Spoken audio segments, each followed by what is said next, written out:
Hey, I hope you're having a wonderful spring day. We really are here in southern Ohio. It's beautiful out. Just absolutely gorgeous. Anyway, I just wanted to come on here and talk about something that happened, I think this weekend or last weekend. Once again in the world of Christians, basically in Australia, a bishop, a pastor, Christian pastor, was stabbed while giving his sermon by a radical member of another religion. I'm not going to go into the particular religion, but this incident happened to a Christian.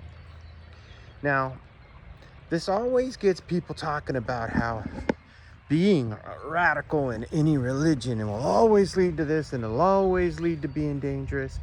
And it infuriates me to hear people talking like that, because if you're truly a radical Christian, then I'll tell you what your life should be like, or what you should be behaving like. You should be behaving like Jesus, the person it's named after. Christianity, Christ. You should be behaving like Christ. And Christ interceded while on the cross for the people killing him. His most violent act was whipping the exchangers in the temple that were desecrating what was considered holy ground. He never advocated for violence, and it really aggravated some of his followers. But if you're a radical Christian, you're essentially on your knees praying for the people that persecute you.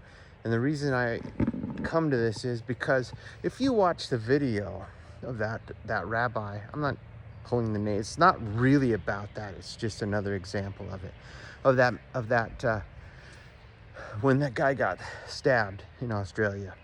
It's all you got to Google if you want to look at it. I don't want to play it. The guy that did it, he took a good beating. Then there were parishioners of that particular church down on the ground with that guy praying for him. That's a radical Christian. That's a radical Christian. I remember years ago when I was a kid, the Pope got stabbed and he forgave the guy that stabbed him. That's pretty radical. That's pretty radical. It isn't being led to violence in Christianity. That's when you've left the Christ out of what you're doing, and you are just following something completely different, and you're now behaving like all the other humans, and you're not behaving like the one that showed us a different way, and that was Christ. And when I say all the other humans, all the other leaders of all the other religions, all the other innovators, all the other world leaders, all of them, eventually they have wound up in violence. Christ did not. That's who we're supposed to emulate. And it does make a big difference. Words mean something. When somebody tells me, well, a radical Christian is capable of violence, a human being is capable of violence. Someone that's trying to walk the path that Christ walked, they're gonna shun violence every time. They have to. They're trying to be like him. I remember years ago in my life when I was in the woods and I was a wildland firefighter, violence was a way of getting your point across and organizing the pecking order. And I did some violence in my life. And it's an absurd, immature thing at its highest and lowest level, unless it's very necessary. And I'm not saying that it doesn't become necessary, but a real radical Christian is going to take the steps to avoid violence and even intercede for the people that may be being violent towards him. And that's my point. There is one religion in this history of this world that if you believe differently than me, I don't think of you as an infidel and want to kill you. I pray for you. If you attack me, I don't think of you as an enemy and want to kill you. Again, I pray for you. These things don't happen in other religions. They don't happen. And there's a lot to be said for standing up for yourself and protecting yourself. I'm not coming out here somebody that thinks Christians should be steamrolled, rolled over, and allow themselves to be beat up. But I am saying that